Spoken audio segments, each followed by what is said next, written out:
I received an email from James who had heard me on a public podcast talking about muscle staleness and asked if I would clarify.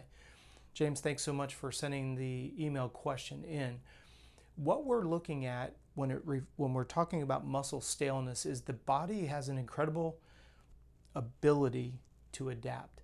So if you look at, and I don't mind telling you guys, the majority of my strength programs that I have with my clients are broken down into 6-week blocks. And I don't mind sharing with you guys the reason why we changed the strength program up every 6 weeks, and that's because of this subject of muscle staleness.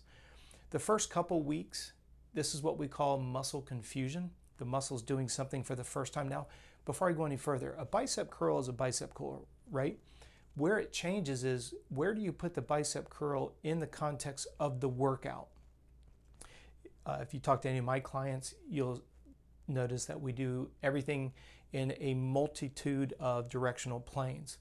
The big buzzword nowadays is functional strength. I think it's a little bit adulterated word and taken out of context, but what I want you to keep in mind is the first couple weeks that you start doing strength training, the muscles are going to have a lot of noise. They're like, okay, this is a lot of work. Could be that you're changing the amount of load. It could be changing the rep count, how quickly you're lifting, your rest interval in between. There's a multitude of ways to make a session of any exercise difficult.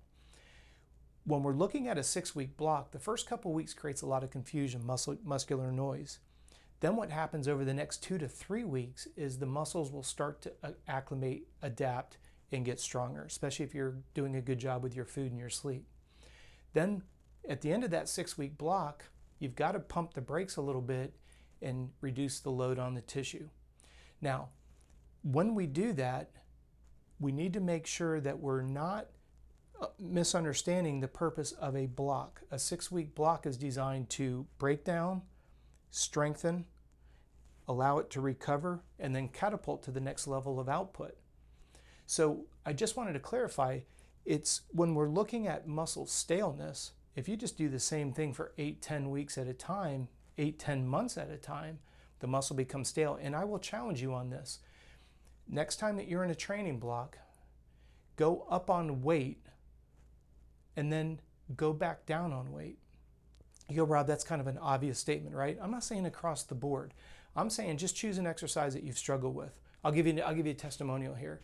I've always struggled with overhead shoulder press using dumbbells. It's more of a mental block for me. I just never have enjoyed them. They always seem to be a struggle. I'm doing 40s, have been lifting 40s for a long time, recognized that I was sitting stale on them. This was associated with a swimming shoulder rehab from an injury.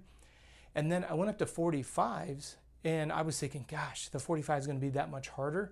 It actually was easier to do the 45 than it was the 40 because I had become stale and stagnant at 40 pounds.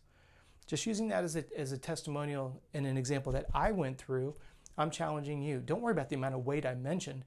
You might be doing twice as much of that. That's awesome.